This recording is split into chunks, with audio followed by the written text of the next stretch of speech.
আচ্ছা। উনি সব সাধনা করেছিলেন, সবের উপর বসে সাধনা করে সাধনার মাধ্যমে সবকে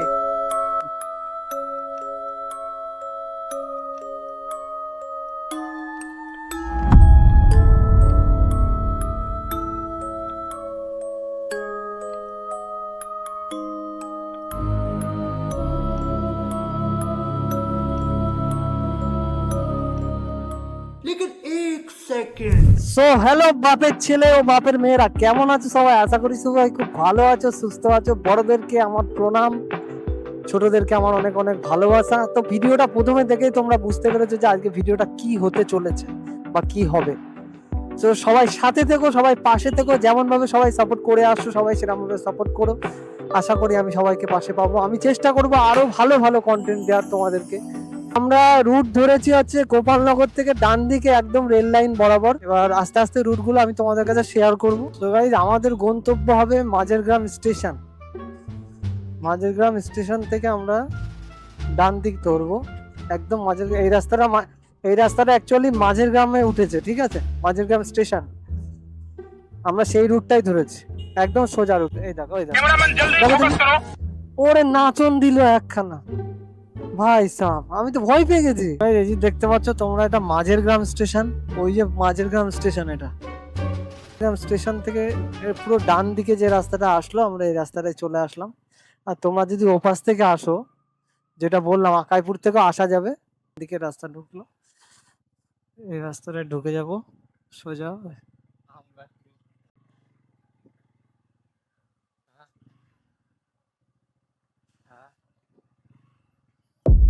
এই মন্দিরটা যখন আমি এসেছিলাম বন্ধুরা, প্রথম যখন এসেছিলাম, এই আশেপাশের যে ভাইবটা ছিল, আশেপাশের যে ওয়েদার ছিল না, মানে গায়ে কাটা দিয়ে ওঠার মতো। সত্যি মানে এতটাই তখন আমার ভয় লাগতো। তো গাইস, এইখানটার কথাই তোমাদেরকে বলছিলাম। এটা হচ্ছে গরিবপুর কালী মন্দির। এই মন্দিরটা নিয়ে একটা অনেক বড় স্টোরি আছে। এই যে মন্দিরটা তোমরা দেখতে পাচ্ছ, এখন ওখানে ক্যামেরা এলাও আছে কিনা তাও তো আমরা জানি না।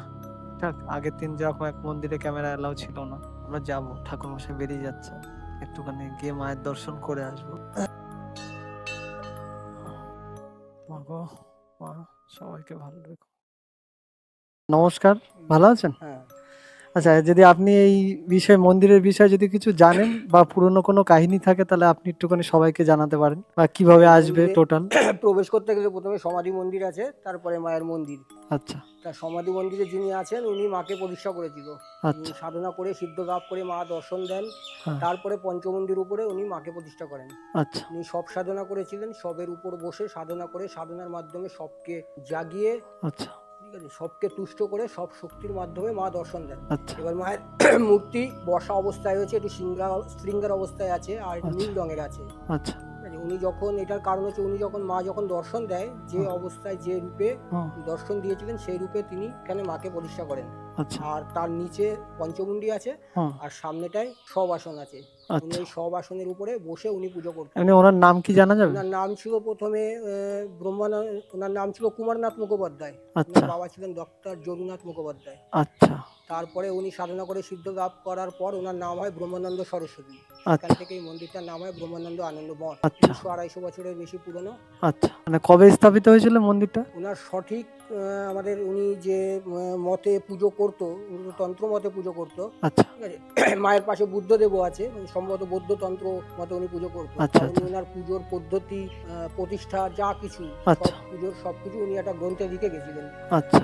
ঘটনা হচ্ছে যে ওনার যে বাড়িতে, মানে আমাদেরই হয়, পূর্বপুরুষ ওই গ্রন্থটা ছিল। বাড়িতে ডাকাতি হয়, 3 বার ডাকাতি হয়। আচ্ছা। সেখান থেকে সব গ্রন্থগুলো নষ্ট হয়ে যায়, ওরা নিয়ে যায়। আচ্ছা। সেখান থেকে সঠিক সময় বলা যায় না উনি। আচ্ছা আচ্ছা আচ্ছা আচ্ছা। আপনার নাম কি দাদা?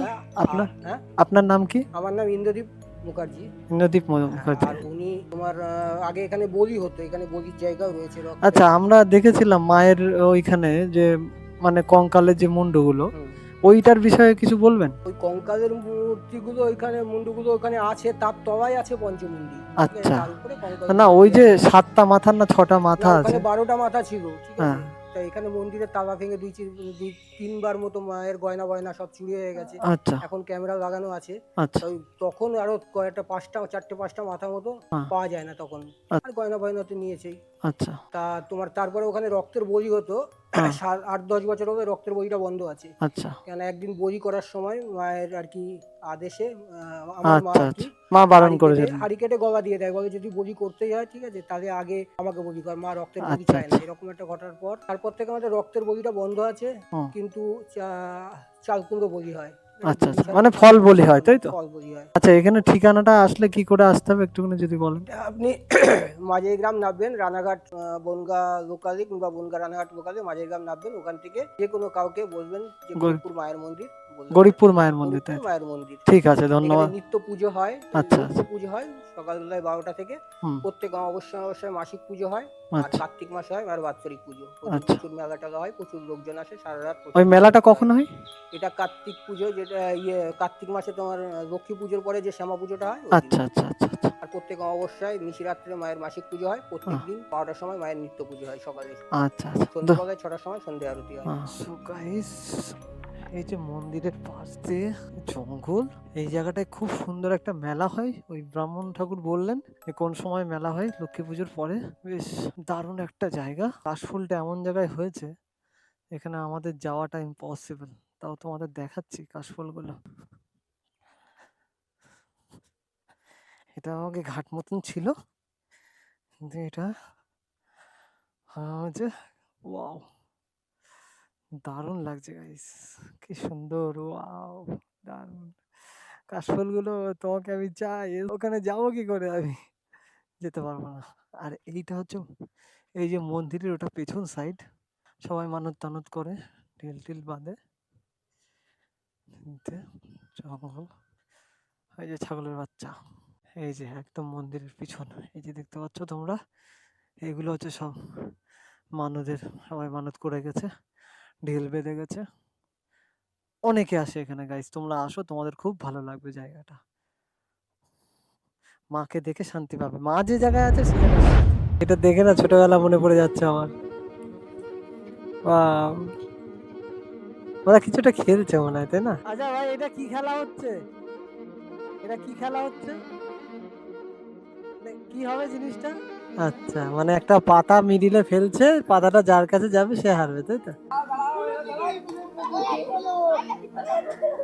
ওর দিকে গেছে।